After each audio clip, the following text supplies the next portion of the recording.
A freezer, a body, and a $30 sale. Was this ever about a missing person? Or had it always been about the money? Investigators started pulling at the seams of Martha's story. And the more they tugged, the more it unraveled. This wasn't its own kind of scream. They met in their late 30s. Martha worked the pharmacy counter back then, all soft-spoken efficiency. Walter, recently discharged, does antifreeze stay in the body? Still, no one suspected her of anything sinister. Because when Walter stopped showing up, Martha explained it away with, she sold furniture, books, knickknacks, and, without a second thought, listed the freezer. $30. Cash only.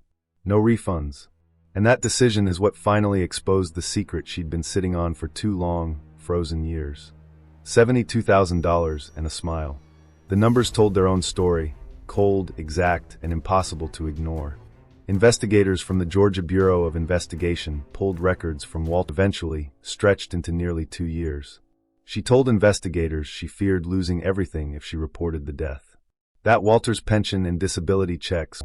News vans circled the tiny Bartley police station. Twitter threads speculated wildly. And one question kept rising to the surface, the course of hours, especially if mixed with food or drink. It explained the symptoms Martha described: confusion, slurred speech, disorder for fishing. She told them she was doing spring cleaning early. One even offered to help, but Martha refused. Said it was just junk. That was the first low. Baking pies. Watching the news report on other people's tragedies. Never realizing hers would become one. The freezer, once filled, and that might be the deepest wound of all. Trust. Because in small towns, trust is currency. It's what holds the community together. What keeps doors unlocked and casseroles flowing during hard times. But now, everyone was looking just a little closer, asking a few more questions, and not assuming a smile meant everything was fine.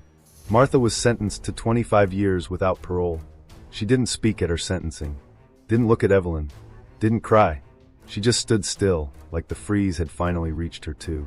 And Bartley, Georgia? It moved on, slowly, carefully, but it didn't forget. Because some stories stay with a place. In the rustle of pine trees. In the hum of an old freezer that now sits in a police evidence locker. In the quiet moments when people wonder how many other secrets are still waiting. Hidden in basements, buried under silence, wrapped in smiles. Every story has 2 sides, but the truth waits in the shadows. Join us as we uncover the hidden truths, the unspoken betrayals, and the moments that define survival. Subscribe now to follow every twist and turn. Because in the world of true crime, justice is just the beginning.